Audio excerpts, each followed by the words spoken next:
Walking on done and Harpua, couldn't get me up. All the time, we beat a hero. Me and Harpua, couldn't get me up. All the time, we beat a hero.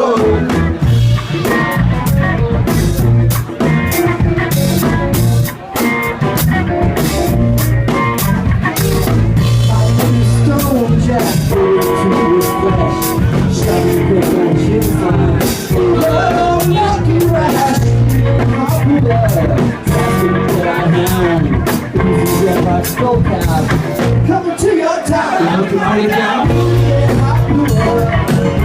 Couldn't get me away. All time, repeat the hero. Couldn't get me away. All time, repeat the hero.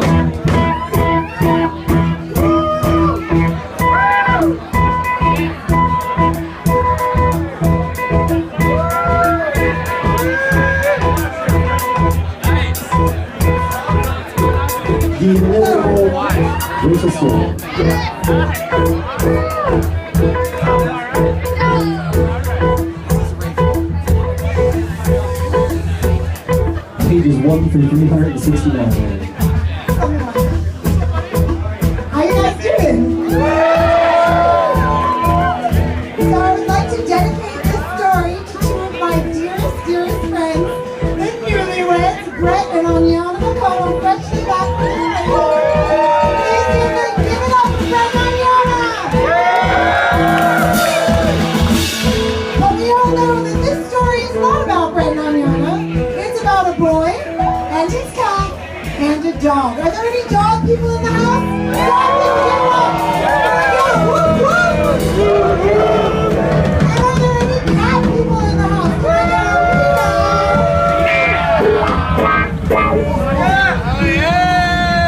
Well, this is a story about a cat person, a boy named Jimmy. Jimmy was short for James, which was actually his middle name. His full name was Gary James McDonald, but he preferred to go by Jimmy because it sounded way more badass. You see, as with many adolescent boys, young Jimmy suffered from an unquenchable lust for the ladies. He was constantly chasing tail.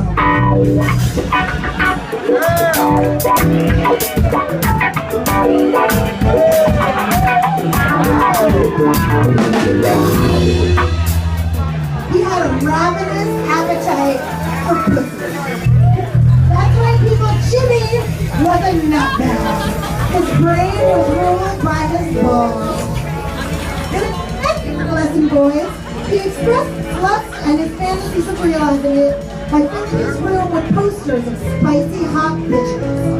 Bitches sprawled out on cars, trucks, and buses, scantily clad bitches riding multi-beasts, and the world-famous supermodel Kitty Malone riding a mule in style towards a shower of laser beams. His lust for tail was so great that he even named his dear pussycat after this overly powerful driving force in his life and the visual representations of his fantasies. That, my friends, Some big words. Right? Big words. That, my friends, is how Poster Nutbag the cat got his name.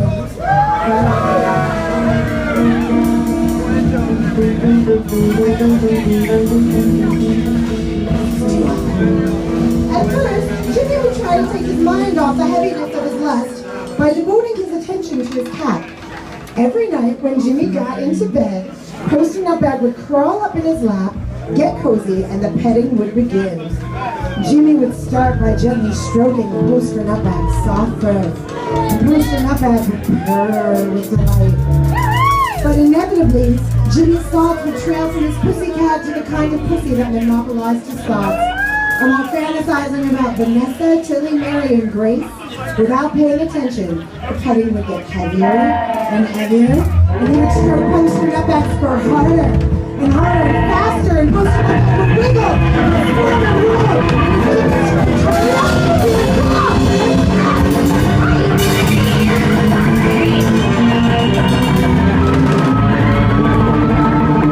After a while, every time Jimmy laid eyes on Poster Nutbag, he would be reminded of his unbridled desire. Thus, Poster Nutbag, Jimmy's lust for pussy, and Poster Nutbag, Jimmy's pussy cat, became indistinguishable.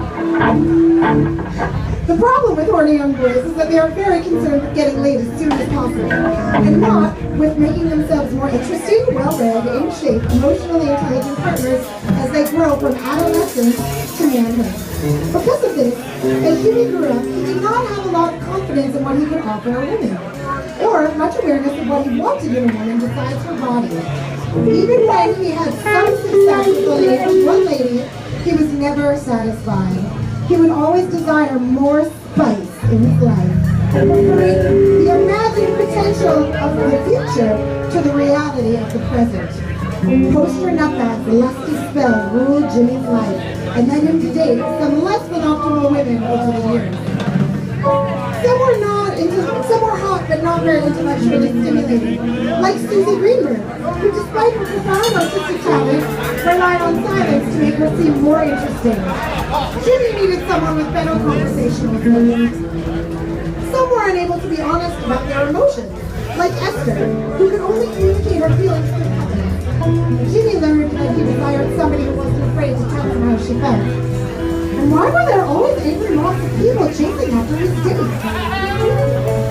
Some were overly emotional, like Jennifer, who cried every night into the food she made for him for dinner after a long day in the field.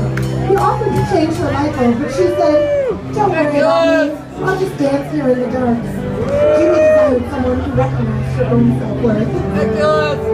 And some were batshit crazy, like Creepy Wendy, who he caught sitting on the windowsill watching him while he was taking a bath. And Tila, who despite having gorgeous sky blue eyes and killer nunchuck skills, was super manipulative and always lied to him about where she'd been the day before.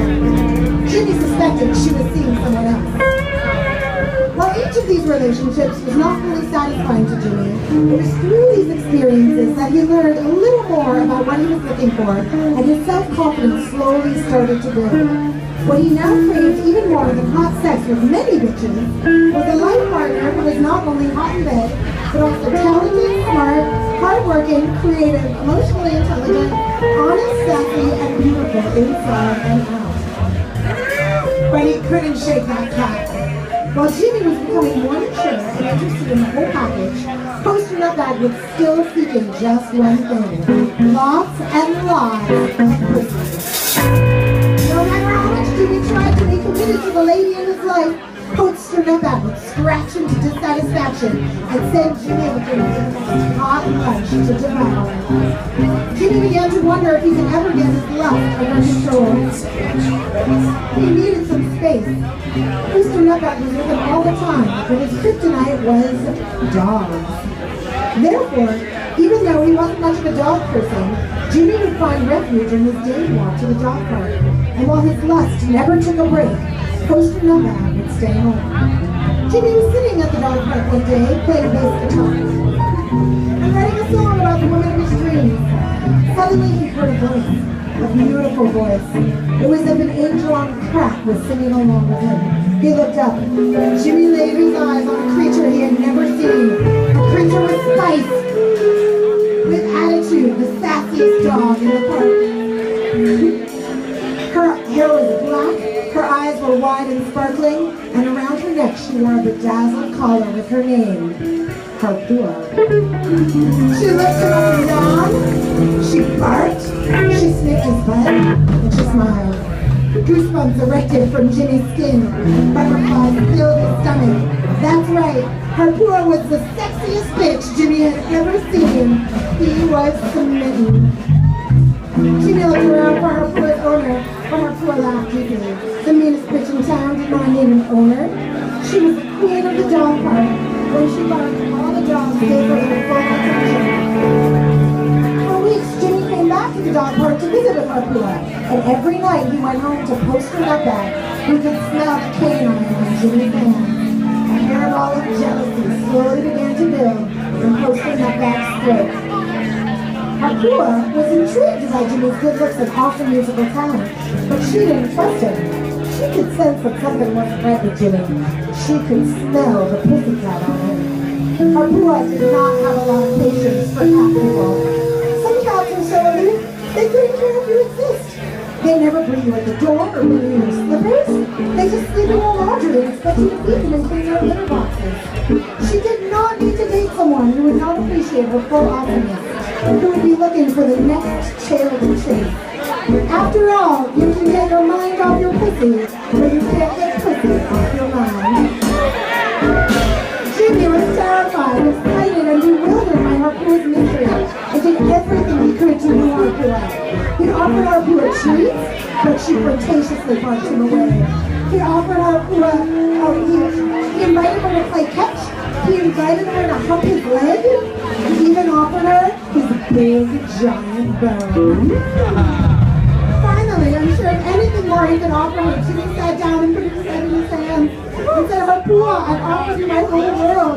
The doghouse of your very own, steak every night, all the toys you can play with and chew on.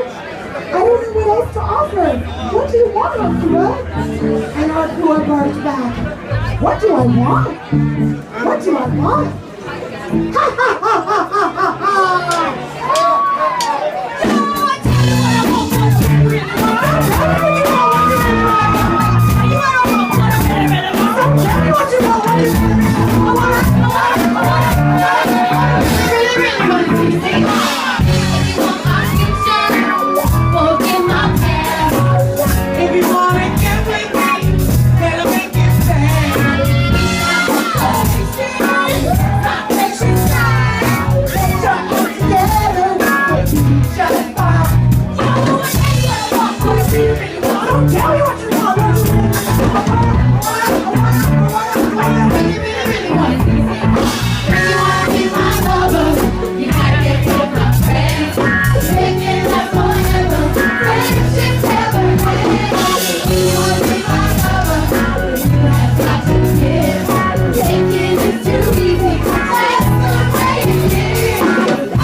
place, where for the first time, the dog and the cat were finally face to face. Their fur stood up, fully erect. Poster Nutback hissed and bared his teeth at Harpua. Harpua looked at Poster Nutback with fire in her eyes. She wasn't into cats in general, but she certainly had no patience for a cat that would make her beloved Jimmy look for any tail but hers. Jimmy could feel the tension in the air, which filled him with anxiety. It felt like a storm inside of his heart. His loyalty to his cat and his entire sense of what he believed to be true about himself raging against his love and desire for this one sexy bitch. Harpua looked, and Harpua locked eyes and pushed him out back for a full minute. And slowly, sensually, she moved her eyes to Jimmy. Jimmy gasped. His confusion deepened. Pushed him up back skirt got tighter and tighter. He was choking back a hairball of jealousy. Fear for his life. Because his very existence depended on Jimmy's appetite for others. He walked around Jimmy, rubbing his body against Jimmy's ankles. And with each touch of his fur to Jimmy's body, Jimmy could see the images of all the spicy pussy he had ever lusted after in the past, and all the potential pussy he might be able to lust after in the future. But the past and the future are no match for his present. Sensing his confusion, Harpua took Jimmy's hand and put it on her boobs. The images of the others screamed, and the face and body of all the ladies were placed in his mind by Harpua. The hairball pushed him up that throat were bigger and tighter, and finally, unable to hold on any longer, Poster Nutbag choked on his own hairball and died. His body was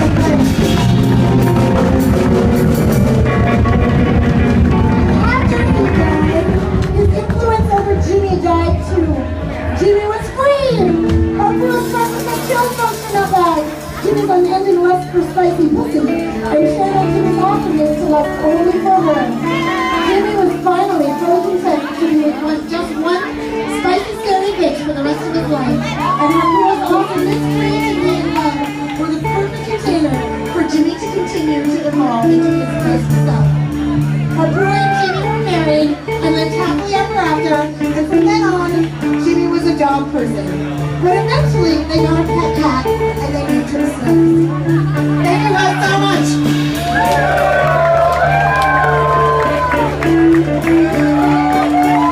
It's Harpua and Wannabe, folks. Jimmy? What the fuck, dude? Jimmy, listen up. I got some bad news. Yep. It's about your cat. What is it about my cat?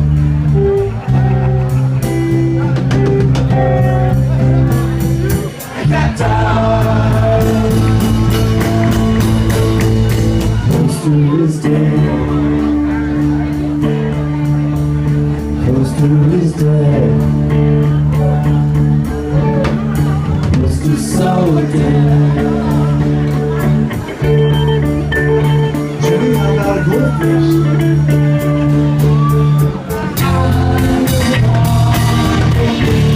You got a goldfish.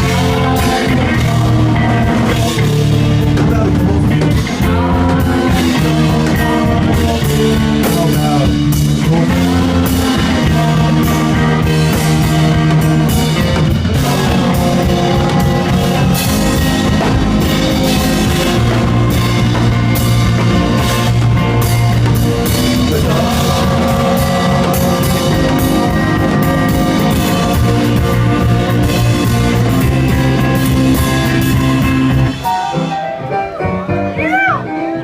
Oh, good moves, good moves. There's a dog in the station with a lot of irritation, and it needs lubrication. There's a dog in the station, contemplating rotation as a form of recreation.